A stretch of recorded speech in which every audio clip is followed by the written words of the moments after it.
Hey guys, this is Dan from Trillion, and I'm opening my new YouTube channel today, and I'm right now visiting my grandparents at the south of Spain, and I'm on the beach.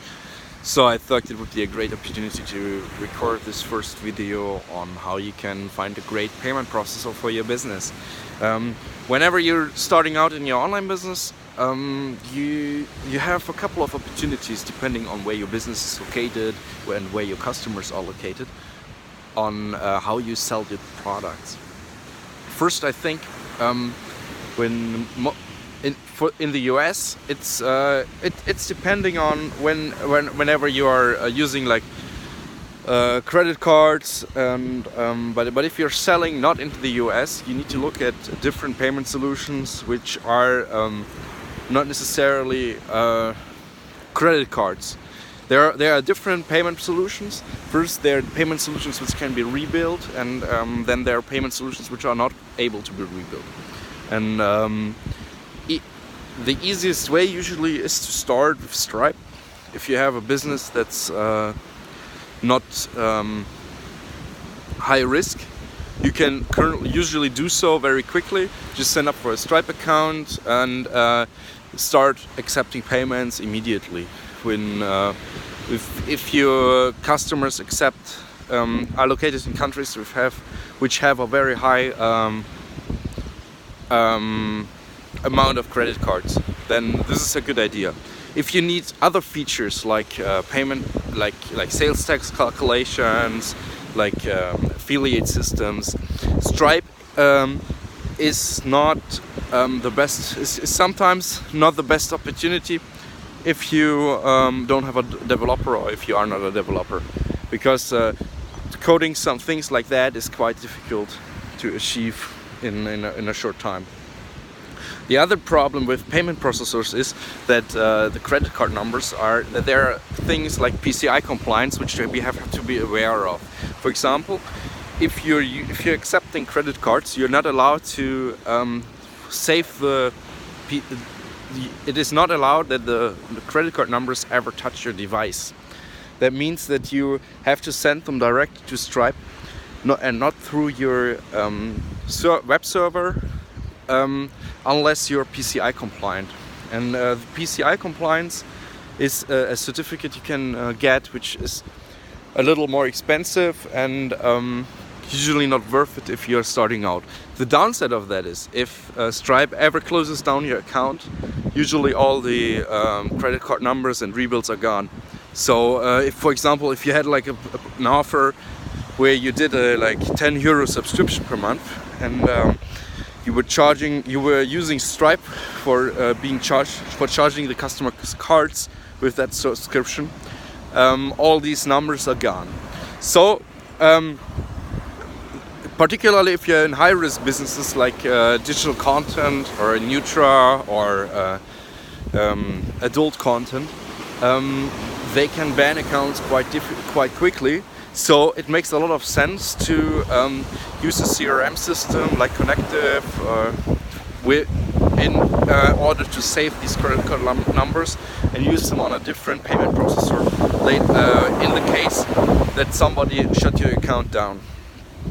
So there are a couple of things which needs to be considered if you're looking for a solution for your payment processing needs.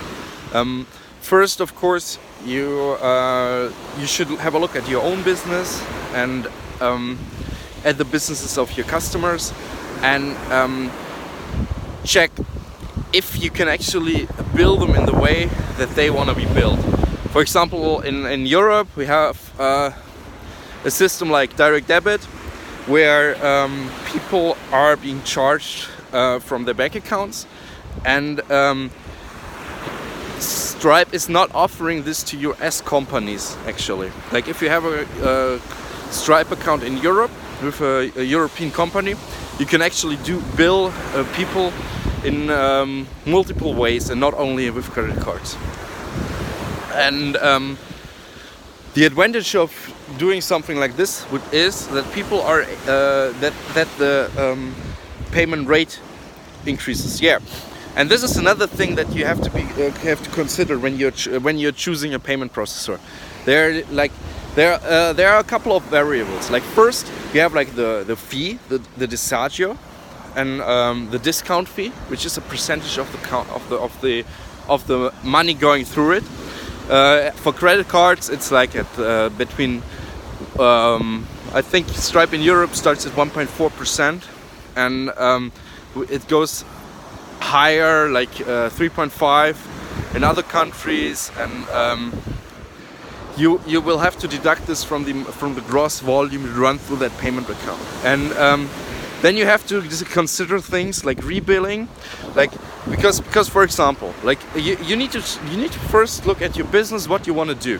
Do I want to do a business where people just buying one time?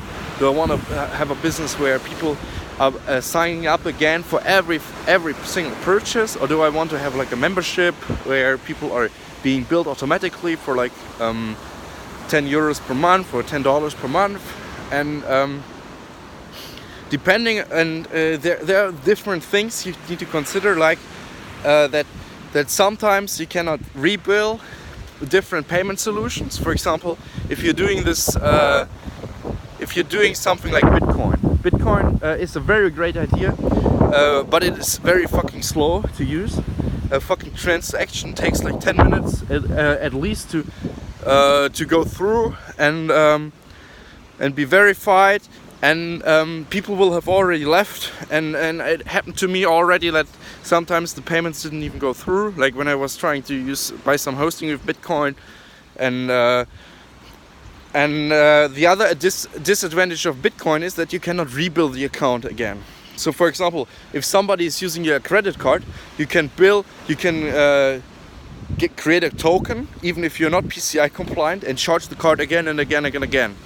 And the downside of that is that people don't want to always use the credit card. Some people want to go to the gas station and pay with cash, or have a prepaid credit card, and or want to be directly deducted from their bank account. And these are just like the things you need to consider. Like first, you need to consider where is your business located, because some business locations have different laws regarding the payment options they can use. Second, you need to think about where your customer is located, because different customers in different countries want to use different payment solutions. And third, you need to think if you want to just use the card one time, if it's just a one-time payment with in like an online shop, or like on Amazon, or if you want to do like a subscription and want to charge the customer again and again. And because if you decide for payment option for doing something which is like a subscription, it will reduce the conversion rate, because you cannot offer the same amount of payment options to the customer, which is necessary in order to offer rebills, because not all payment methods have rebills actually. And then of course you need to think, how much time do I want to get invested? Is like because for the start it usually makes sense to just use some solution which is already pre-created, and even if it's not perfectly for your systems and not perfectly not perfectly adapted to your site, how you want to do it, just start with something which is pre-made and make your first euro with that, or your first dollar or whatever. And later on, when you have a budget, you can hire coders, designers, and create something else out for you. And you can start using some sophisticated CRMs, which are like PCI compliant, in order to save the credit card numbers. And yeah. The other thing you need to consider is that sometimes accounts get shut down, and that your money could be frozen for like half a year. And what you do then with your rebuilds. Like if you have like customers who want to do like, if you have like a big subscription of 10,000, 100,000 euros per month, and people, and the account is being shut down, how long you can actually survive with the cash flow. Okay, thanks a lot. And this was the first episode.